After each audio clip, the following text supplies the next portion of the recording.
এবার ঈদের মধ্যে ধামাকা দিবে শাকিব অপু জুটি। দুজনকে বেশ কয়েক বছর পর একসাথে বড় পর্দায় দেখা যাবে।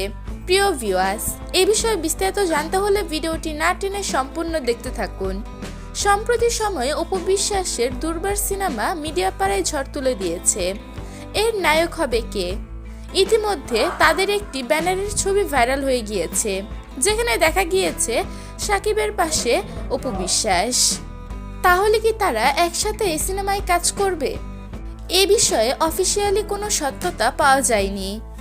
তবে ব্যানার দেখে তাদের ভক্তরা নিশ্চিত হয়ে গিয়েছে যে এইবার শাকিব অপু জুটি একসাথে বড় পর্দায় আসবে। এইবার ঈদে বড়সড় এক ধামাকা আসতে চলেছে। এই দুই তারকার দুইটি সিনেমা মুক্তি পাবে, একটি প্রিন্স আর একটি দুর্বার। প্রিয় ভিউয়ার্স, আপনাদের কি মনে হয় কোন সিনেমাটি ঈদে সুপার ডুপার হিট হবে? আপনার মূল্যবান মতামতটি জানিয়ে দিবেন আমাদের কমেন্ট বক্সে।